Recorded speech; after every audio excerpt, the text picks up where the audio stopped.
Perkenalkan, nama saya Erin Juriska. Saya di sini akan menjelaskan endapan fosfat.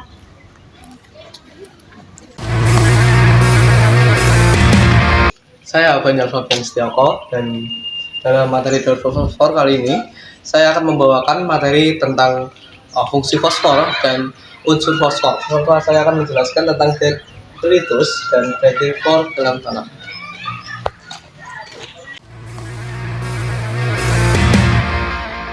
Perkenalkan, nama saya Karisma Putri Biasari. Saya absen 14. Di sini saya akan menjelaskan apa itu fosfat yang dilepaskan ke tanah. Perkenalkan, nama saya Kurnia. Di sini saya akan menjelaskan materi hujan asam di fosfat.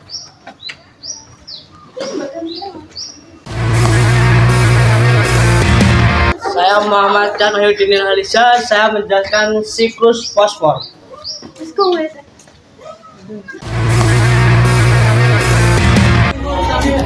Saya Rizal Humara, saya menjelaskan tentang sumber utama fosfor.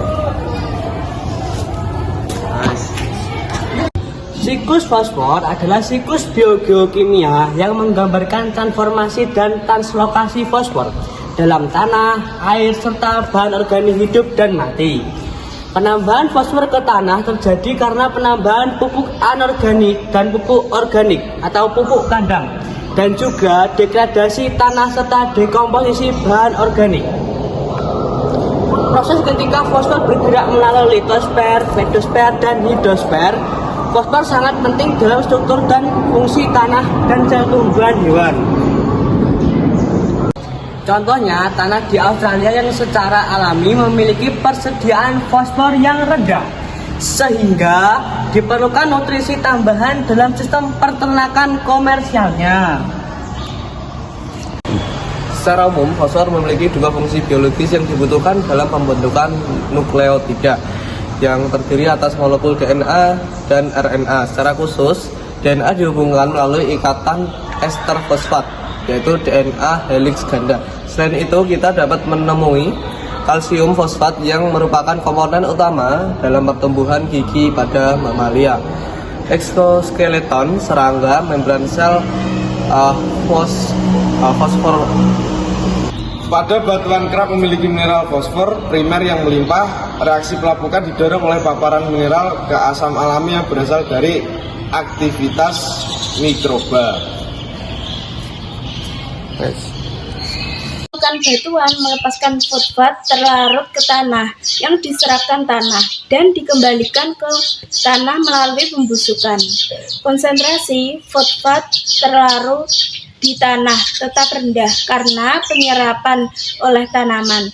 Fosfor terbatas pada organisme tak hidup, dan peningkatan fosfor di tanah meningkatkan produktivitas terestrial.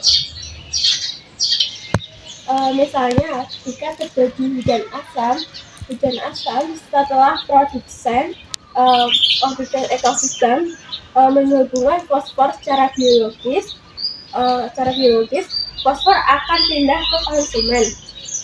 Fosfor kemudian kembali ke tanah ketika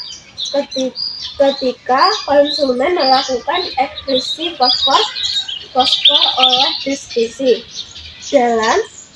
Dalam ekosistem berkaitan dengan humus dan partikel tanah, sehingga siklus fosfor terpolarisir. Adapun faktor ikut terjadinya air yang bermuara di laut. Penguasaan fosfor dipercepat dengan terjadinya di samping terjadinya pelapukan. Endapan fosfat terbentuk dengan 3 macam cara, yaitu yang pertama, fosfat primer yang terbentuk dari magma alkali yang membeku. Yang kedua yaitu sekunder mariner yang terbentuk dari endapan fosfat sedimen laut dalam. Yang ketiga yaitu fosfat sekunder darat guano, yaitu hasil dari akumulasi hewan-hewan dan daratan bereaksi dengan batu gapi. Sekian penjelasan dari kelompok kami, kurang lebihnya mohon maaf. Semoga penonton paham. Terima kasih.